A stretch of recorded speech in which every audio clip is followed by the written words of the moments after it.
It was a Saturday morning in May. You know the kind, where that soft golden light pours in low through the kitchen window and paints long stripes right across the floorboards.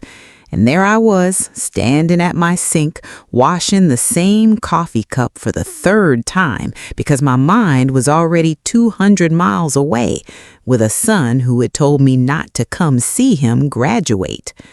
The radio was playing low, some old country station, and I remember thinking I should just turn it off because the songs kept catching me off guard, bringing back years I just wasn't strong enough to revisit that particular morning. And then, bam! My neighbor Ruth pounded on my screen door so hard that I dropped the cup right into the basin. "Helen, turn on your television. Turn it on right now." I didn't understand her. Ruth is not a woman who pounds on doors. She knocks twice, politely, and waits. So I dried my hands on my apron, walked into the living room, and turned on that old set my husband bought 20 years ago, the one that still takes a moment to warm up. And there, on the screen, streamed live from Ashford University, was a stage full of young people in blue robes and a boy standing alone at a podium in the very center. That boy was my son. Daniel had stopped speaking. He was standing very still, gripping both sides of the podium the exact same way he used to grip the edge of the school bus seat on his first day of kindergarten when he didn't want to let go of anything solid. Behind him, 3,000 strangers turned in their seats, phones rose into the air, and I just stood there in my living room 200 miles away holding a dish towel, watching my son ask an entire graduating class to go looking for me. Now let me tell you how we got to that podium, because it did not start with betrayal. It started, as most heartbreak does, with love that got twisted into something it was never meant to be. My name is Helen Gray Wolf. I am 73 years old. I was raised on tribal land in the North, taught by my grandmother to set snares, read the sky for weather, and never raise my voice in anger, because a raised voice, she said, is a voice that has already lost the argument.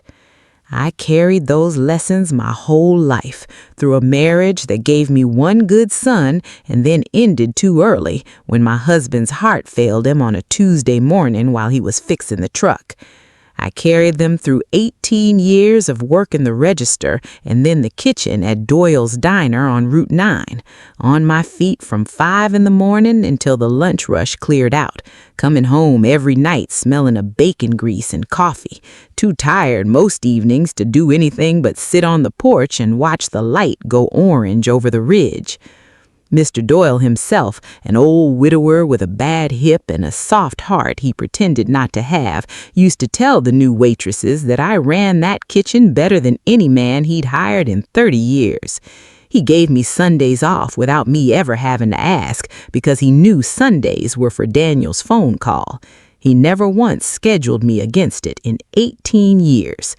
Small kindnesses like that, you know. They're the ones that hold a life together when the big ones are in short supply. I carried Daniel through all of it. He was a serious child, the kind who read the instructions before he touched the toy, the kind who asked me why the stars didn't fall down instead of just being amazed that they didn't. When he was 7, he came home from school crying because another boy had mocked his last name, his hair, the color of his skin. I sat him down on the porch steps and told him what my grandmother told me, that everything in this world is held up by something you cannot see, and the trick to a good life is learning to trust what's holding you, even when you can't name it, and that people who mock what they don't understand are usually the ones most afraid of being asked to understand it. He nodded like he believed me, though I don't think he truly understood until he was much older, and by then, that lesson had already saved him more than once. I never remarried. There were men who asked over the years. Frank Delgado, who owned the hardware store, brought me tomatoes from his garden every August for a decade, hoping I'd finally notice him the way he noticed me. I always thanked him kindly and told him my hands were full raising a son, which was true, though it was also true that some part of me had decided long ago that Daniel and I were a complete family, exactly as we were. He got a scholarship to Ashford, full ride, engineering program, the kind of thing that made the whole diner cry when I told them, made old Mr. Doyle give me the week off with pay just so I could drive him there myself. I remember standing in his dorm room doorway that first day, watching him unpack books I couldn't even pronounce the titles of, feeling prouder than I had ever felt about anything in my life, including my own wedding day. For 2 years, he called me every Sunday, every single Sunday, 6 o'clock, like church. He told me about his professors, his classes, the diner food on campus that he said wasn't half as good as mine. He told me about a girl named Vanessa Whitcomb in his junior year, a girl from a family that owned 3 car dealerships and a piece of a bank somewhere in Connecticut. He sounded happy when he talked about her. I was happy for him too in the beginning. But the warning signs came slow, the way water rises in a basement before you notice your feet are wet. The Sunday calls started slipping to Mondays, then to a text message that just said, "Swamped, call you soon." When he did call, there were long pauses where I could tell he was choosing his words the way you choose your steps on ice. Once he mentioned that Vanessa's mother, Diane, had asked what tribe our family belonged to, and when he told her, she had gone quiet in a particular way, and then changed the subject to a golf tournament at a club I couldn't have named if you'd paid me. He laughed when he told me this, a laugh that didn't have any real laughter in it, and I let it pass, because I did not want to be the mother who sees insults in every silence. There was a Sunday in October when he mentioned almost in passing that Vanessa had asked him if he'd considered going by Dan instead of Daniel, said it read cleaner on a resume, more approachable for the kind of firms her father did business with. He told me he'd laughed it off. I asked him gently whether he'd corrected her. He changed the subject to the weather. That was the first time in 22 years my son had ever changed the subject away from me on purpose, and I noticed it, the way you notice the first cold morning of the year. Not alarming on its own, but a sign of a season turning.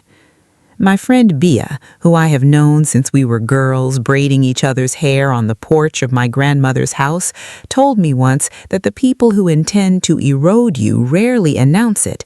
They just keep asking you to sand down one small corner of yourself at a time, until one day you look in the mirror and don't recognize the shape you've become. I thought of Bia's words more than once that autumn, though I did not yet understand how close to home they would land. Then came the engagement, announced to me over the phone in November, 6 months before graduation. He sounded nervous telling me, which struck me as strange, because a man announcing his engagement should sound like Christmas morning, not like he's confessing to a broken window. I asked him if he was happy. He said yes, too quickly, the way you answer a question you have already decided not to think about too hard. I met Vanessa exactly once, at a dinner Daniel arranged in the spring, halfway between his campus and my town, at a restaurant with cloth napkins and a wine list thicker than my Bible. I wore my good navy dress, the one I save for funerals and graduations, and I brought a small beaded bracelet I'd made myself, thinking it might be a nice gift for the young woman my son loved. Vanessa took it, said, "Oh, how quaint," and set it down beside her water glass, where it stayed untouched for the rest of the meal. Vanessa was polite to me in the particular way people are polite when they have already decided something about you and are simply being correct while they wait for you to leave. Her mother, Diane, was there too, dressed like she'd stepped out of a catalog. Diane spent the dinner asking me questions that sounded curious on the surface, but felt underneath like she was cataloging me. What did I do for work? Where exactly was the reservation? Was it true that Daniel had grown up without much? She said that phrase, without much, and smiled when she said it, the way you smile at something you find quaintly sad. At one point, she asked whether I'd ever considered modernizing, her word, my appearance for the wedding photos, since traditional dress could read a certain way to the guests flying in from the coast. Daniel's jaw tightened across the table. He didn't say anything. I didn't either. I have sat across from harder things than a rude woman's dinner conversation, and I was not about to let her see me flinch over a bracelet and a backhanded compliment. I drove home that night with both hands tight on the wheel and told myself I was imagining things, that grief and pride were making me sensitive to slights that weren't really there. My grandmother used to say that a wound doesn't announce itself right away. Sometimes you don't feel the cut until you see the blood on your hand. The call came 9 days before graduation. Daniel's voice was tight, rehearsed, the way a person sounds when they've practiced something in a mirror and it still doesn't come out natural.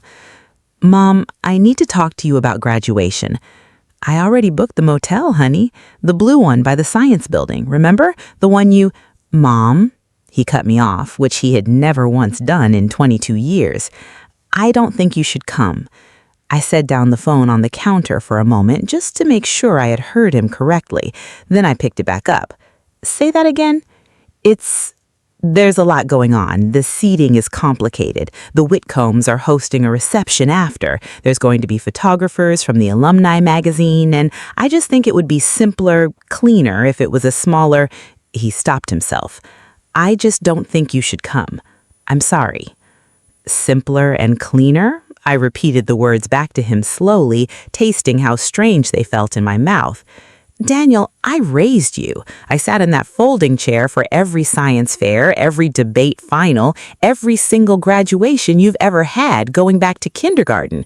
Now you're telling me the biggest one of all is the one where I'm simpler and cleaner staying home? It's not like that." His voice cracked on the word "that" just slightly, in a way I don't think he meant for me to hear. "It's complicated, Mom. Please trust me on this one. I want you to understand something about my son. In 22 years, he had never once asked me to trust him on something without explaining why. He was a boy who showed his work, who always wanted you to understand his reasoning because he believed, the way his father had believed, that a decision without a reason behind it wasn't worth making. So when he asked me to trust him blind, I understood, even through my hurt, that whatever was driving this had teeth in it, teeth he did not want me to see. I have delivered eggs and toast to 1,000 strangers over the years, and I have learned to read a face the way some people read weather. I did not need to see Daniel's face to know that the words coming out of his mouth were not the true reason. But I also knew my son, and I knew that whatever was happening, shouting at him through a phone line was not going to fix it. So I did the hardest thing a mother can do. I said, "Okay, if that's what you need, Daniel, that's what we'll do." He was quiet for a long moment. "Thank you for understanding, Mom." I did not understand. I want to be honest with you about that. I hung up that phone, sat down at my kitchen table, and cried in a way I had not cried since the morning my husband's heart stopped. Not loud, just steady, the kind of crying that comes from somewhere old. My sister Carol called me the next day, furious on my behalf, telling me I should show up anyway, stand in the back, let him see what shame looks like when it's wearing his mother's face. "Helen, you did not carry that boy through 18 years of double shifts to be told you're not clean enough for his photographs?" I told her no. I told her that if my son needed me absent, then absence was the gift I would give him, even if it cost me something I could not get back. That is hard kind of love, the love that steps back instead of forward. But it is love all the same, and my grandmother taught me that dignity is not about being seen, it is about doing right even when no one is watching. But the not knowing gnawed at me all week, kept thinking of small things, the way Daniel's voice had cracked slightly on the word sorry, the way he'd said the Whitcombs are hosting instead of we're hosting, like he was already standing outside his own engagement looking in. I burned a whole pan of cornbread that week, something I hadn't done since Daniel was in diapers, because my mind kept wandering back to that phone call instead of the oven timer.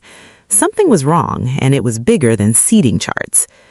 3 days before graduation, I got a call from a boy named Marcus O'Coffer, Daniel's roommate since freshman year, a boy I had fed pancakes to more than once when he came home with Daniel for a long weekend, a boy who once helped me change a flat tire in the diner parking lot in the pouring rain without being asked.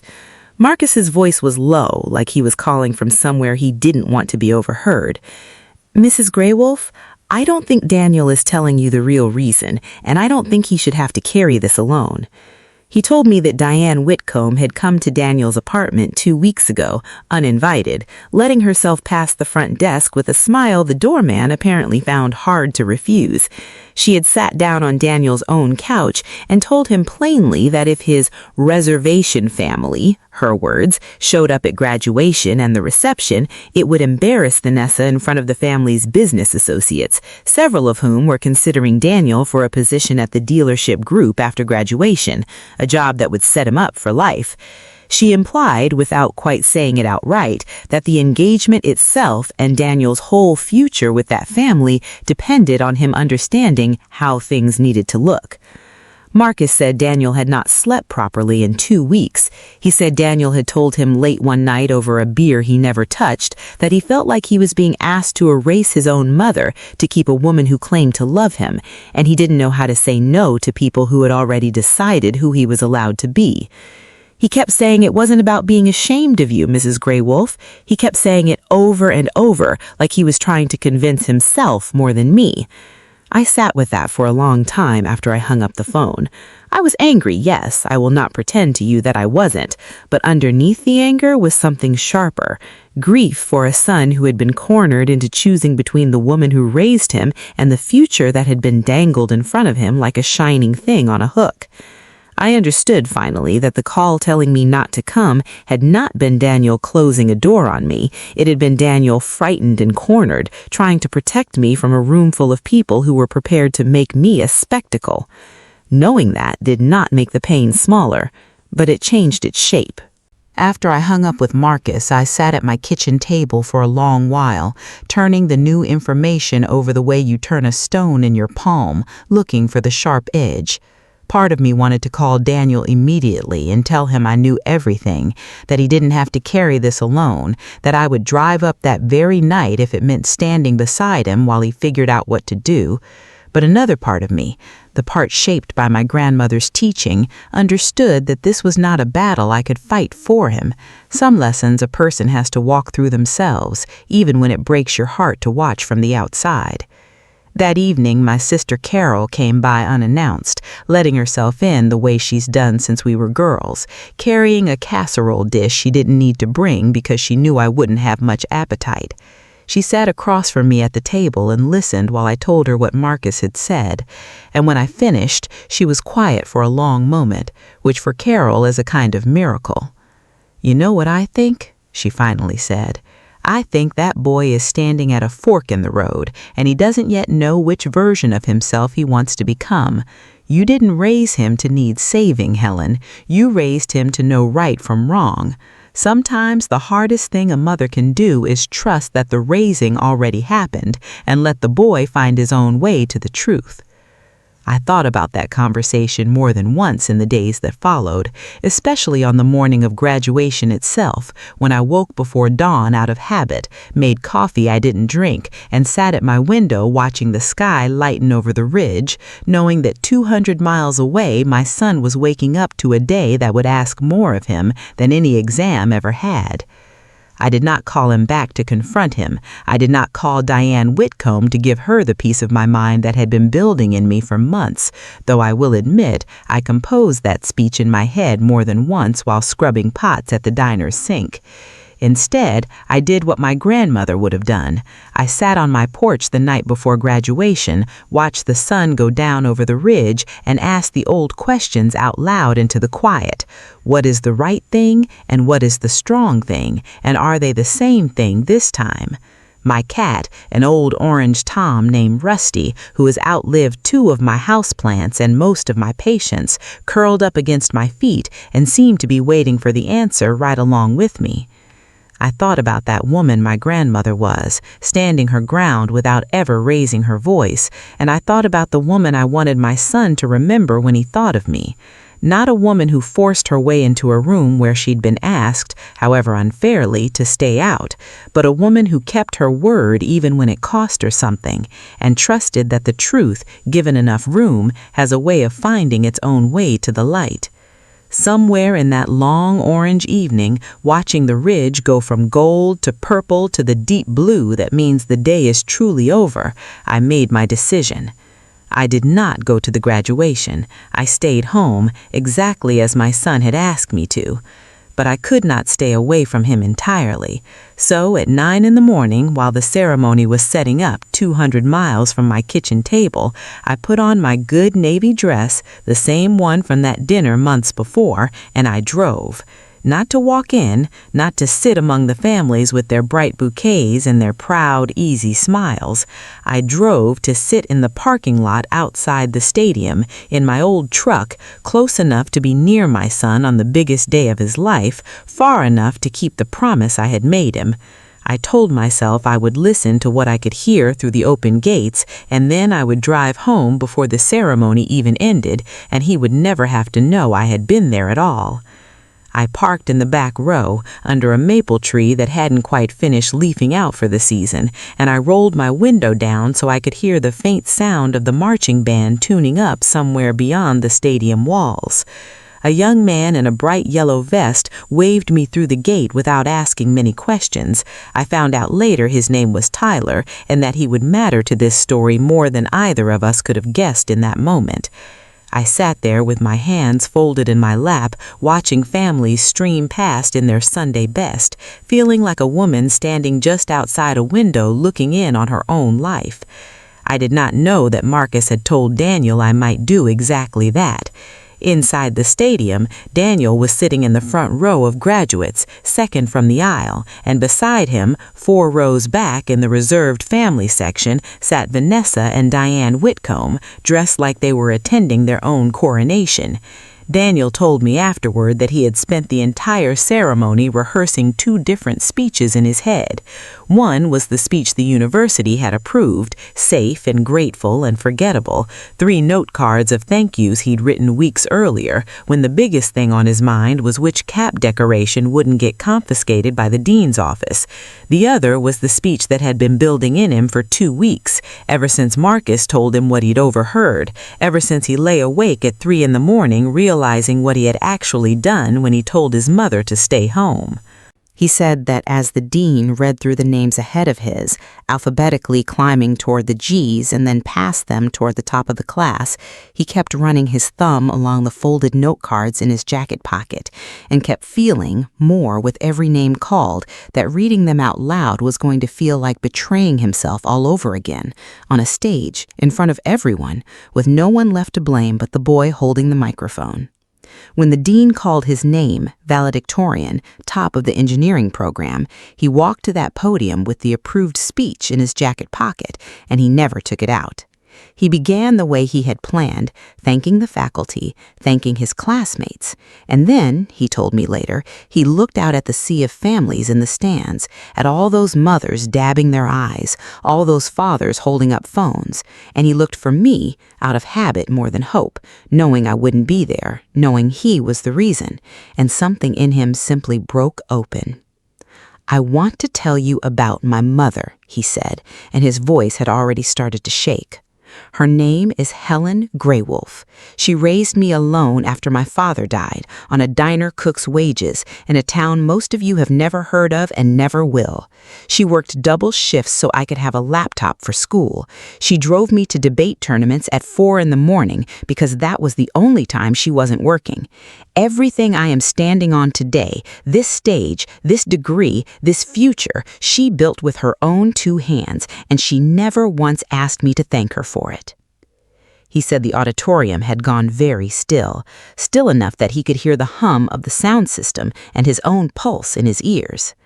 Some of you know what it costs to grow up with less. You learn early that love and sacrifice look a lot alike from a certain angle. A mother skipping her own dinner so there's enough for yours, working a holiday so you can have new shoes for the school year, driving 4 hours round trip on her 1 day off because a debate tournament mattered to you more than it mattered to her own tired body.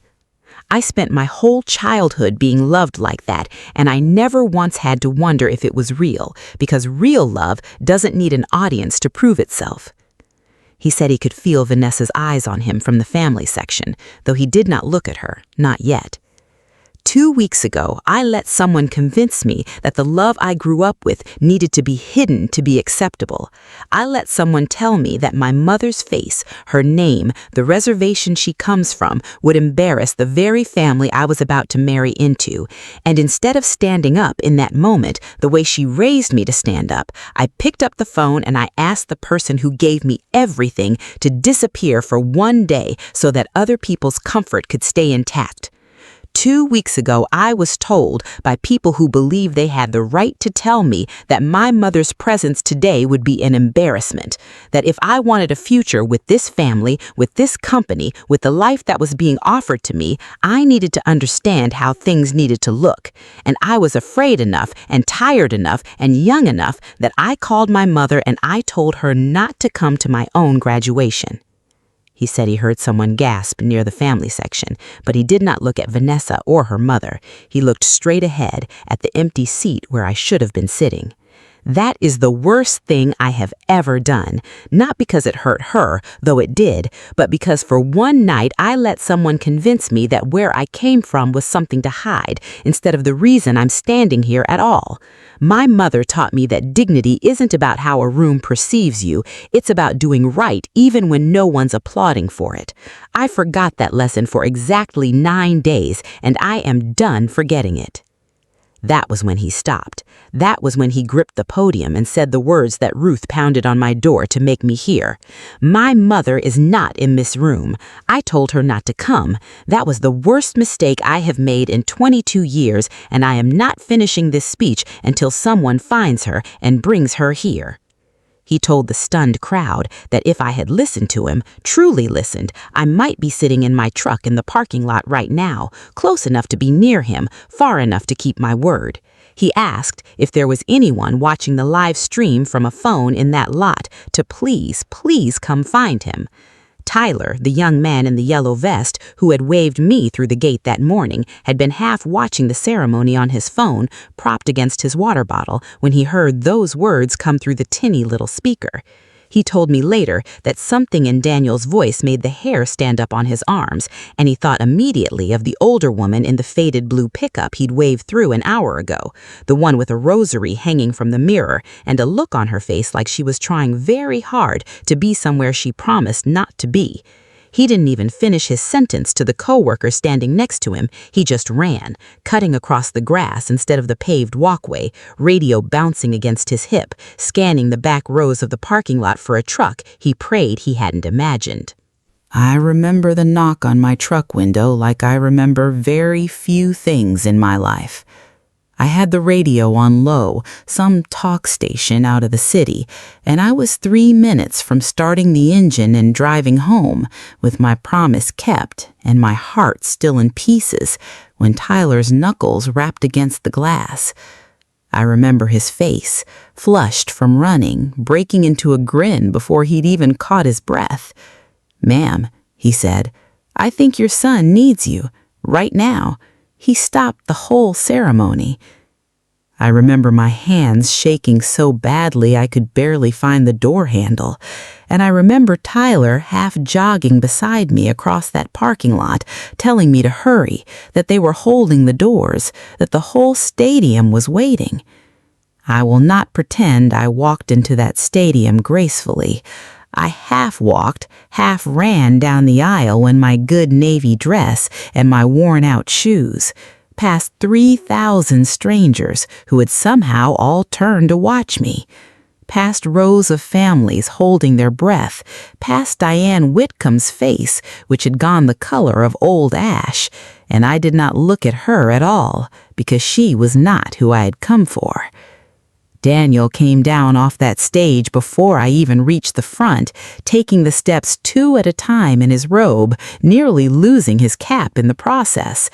He met me in the aisle, and he held on to me the way he used to hold on to me as a small boy after a nightmare, both arms locked tight, his chin pressed into my shoulder, like letting go might mean I would disappear again. "I'm sorry," he kept saying, into my shoulder, in front of everyone, his voice cracking apart on every syllable. "I'm sorry, Mom. I'm so sorry. I should have told you the truth. I should have never let anyone make me feel like you were something to hide." "I know," I told him, smoothing the back of his robe, the way I used to smooth his hair when he was small and frightened of thunder. "I know, baby. You're here now. That's what matters. You told the truth when it counted most, and that's the only apology I ever needed." The stadium was on its feet, the sound of it washing over us like a wave. 3,000 strangers clapping for two people they had never met an hour earlier. Somewhere behind us, the dean was wiping her own eyes with the sleeve of her robe. I have been told since that the video of that moment has been watched by more people than live in the entire county I grew up in, shared by strangers as far away as places I couldn't find on a map without Daniel's help. But I did not think about any of that in the moment. I thought only about my son's face, damp with tears he wasn't bothering to hide anymore, and the fact that he had chosen, in front of 3,000 people and a woman who believed she held his future in her manicured hands, to choose me. Vanessa did not come down from the family section. She sat frozen through the standing ovation, her face unreadable. And I found out later from Marcus that she left the stadium before the ceremony even finished, her mother trailing behind her, both of them slipping out a side exit while everyone else's eyes were still on Daniel and me. The engagement ended within the month, quietly, without the fanfare it had begun with 8 months earlier at a rooftop restaurant Daniel had once described to me over the phone in exhausting, joyful detail. Diane Whitcomb sent Daniel one email after graduation, reminding him that the dealership position was no longer available given recent developments, phrased so carefully it could have been about anything at all, though we both knew exactly what it was about. Daniel told me he read that email once, standing in his kitchen with his diploma still in its cardboard tube on the counter, and felt something unclench in his chest that he hadn't realized was clenched.